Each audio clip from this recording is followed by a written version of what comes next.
हमारी कहानी की शुरुआत एक पुरानी दंतकथा से होती है, जहां एक गहरे नीले समंदर के बीच एक अनोखी परंपरा चल रही होती है। हर साल कुछ कुंवारी कन्याओं को एक विशाल नाव में बिठाकर नदी की धारा में बहा दिया जाता है। लोक कथाओं के अनुसार यह प्रथा इसलिए निभाई जाती थी क्योंकि एक रहस्यमयी दैत्याकार ड्रैगन आकर उनमें से किसी एक को चुनकर अपने महल में ले जाता था। लोगों का मानना था कि यह ड्रैगन अविनाशी है और कोई भी इसे पराजित नहीं कर सकता। यह एक जादुई भूमि में निवास करता था, जहां केवल वे ही पहुंच सकते थे जो सच्चे प्रेमी होते। किंवदंती के अनुसार अगर दो प्रेमी सच्चे मन से एक दूसरे को चाहते हों, तो वे इस रहस्यमयी भूमि तक पहुंच सकते हैं और ड्रैगन को खत्म कर सकते हैं। अब कहानी प्रेजेंट में दिखाया जाता है एक दिन, जब ड्रैगन एक युवती को उठाकर अपने रहस्यमयी स्थान पर ले जाता है, तो उसका प्रेमी भी उसे बचाने के लिए कई कठिनाइयों को पार करते हुए वहां तक पहुंच जाता है। अपने साहस और प्रेम की शक्ति से वह उस भयानक ड्रैगन को मार गिराता है। इस घटना के बाद वह जनता के लिए हीरो बन जाता है और लोग उसे नाम देते हैं ड्रैगन हंटर। समय बीतता जाता है और अब कहानी राजकुमारी मीरा पर केंद्रित हो जाती है। मीरा के पिता, जो राज्य के राजा होते हैं, अपनी पुत्री के लिए एक योग्य राजकुमार चुनते हैं, इग्नोर। इग्नोर कोई साधारण व्यक्ति नहीं था, वह ड्रैगन हंटर के वंशजों में से एक था। अब वह दिन आ चुका था जब मीरा और इग्नोर का विवाह होने वाला था। इस राज्य में एक विशेष प्रथा थी। शादी के दौरान एक प्राचीन गीत गाया जाता था, लेकिन इस गीत के पीछे एक बड़ा रहस्य छिपा था। जब भी यह गीत गाया जाता था तो ड्रैगन पुनः प्रकट हो जाता था। इस डर के कारण वर्षों से इस गीत को गाने की परंपरा को समाप्त कर दिया गया था। समय बीतता गया और लोग अब उस भयावह ड्रैगन को भूल चुके थे।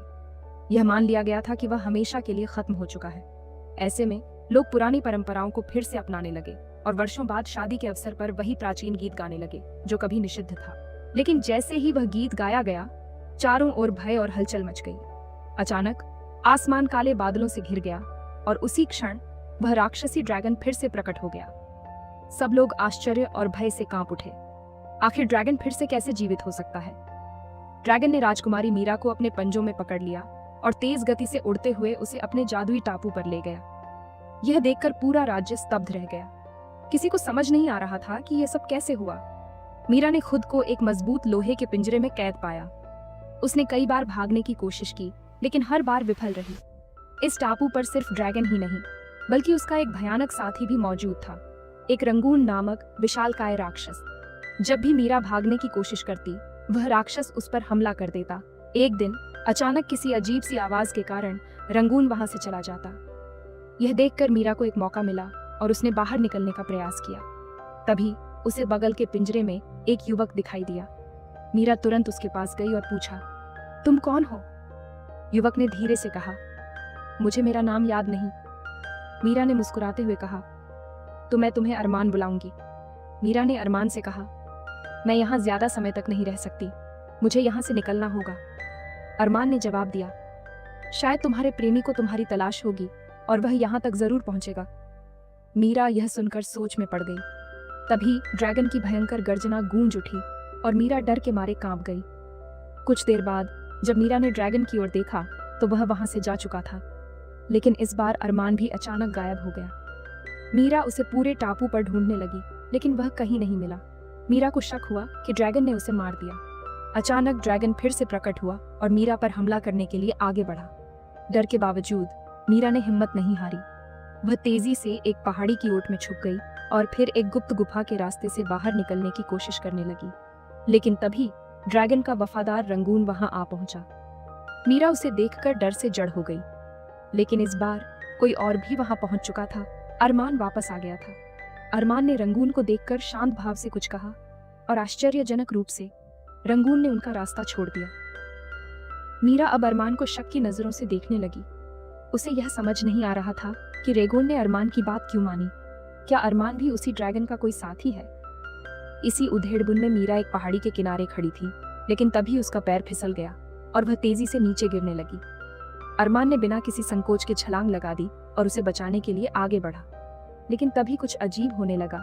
गिरते हुए अरमान के शरीर में एक अजीब बदलाव आने लगा। मीरा यह देखकर भौचक्की रह गई।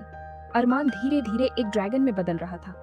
अरमान ने जैसे तैसे मीरा को बचा लिया, लेकिन खुद बुरी तरह घायल हो गया। मीरा बेहोश हो गई और जब उसे होश आया तो उसने देखा कि अरमान पानी में पड़ा हुआ है। मीरा ने तुरंत अरमान को पानी से बाहर निकाला और उसके घावों पर मरहम लगाने लगी। कुछ देर बाद वह थक कर उसके बगल में ही सो गई। जब सुबह की पहली किरणें मीरा के चेहरे पर पड़ी तो उसकी आंखें खुल गईं। उसने देखा कि अरमान पहले से ही जाग चुका था। अरमान ने उसके लिए खाना जुटाया था और ठंड से बचाने के लिए आग भी जला रखी थी। यह देखकर मीरा को एहसास हुआ कि शायद अरमान उसे कोई नुकसान नहीं पहुंचाना चाहता। वह अरमान के पास गई और पूछा, आखिर तुम मुझे यहाँ से जाने क्यों नहीं दे रहे? अरमान ने गहरी सांस ली और कहा, यह इतना आसान नहीं है। अरमान ने मीरा को अपनी अतीत की कहानी बताई। जब मैं छोटा था तो मेरा एक ही सपना था, ड्रैगन बनना। मैं चाहता था कि मुझे भी शक्तियां मिले और मैं भी आकाश में उड़ सकूं, लेकिन मैं उस वक्त इसके लिए तैयार नहीं था। एक दिन मैंने देखा कि एक नाव पर एक अजनबी आ रहा था। वह सीधे मेरे पिता के पास गया और उन्हें मार दिया। मैंने कसम खाई थी कि मैं उस व्यक्ति से बदला लूंगा, लेकिन बाद में मुझे पता चला कि वह कोई और नहीं बल्कि एक ड्रैगन हंटर था। और जो ड्रैगन हंटर मेरे पिता का दुश्मन था वह असल में बिल्कुल सही था, क्योंकि मेरे पिता किसी दानव से कम नहीं थे।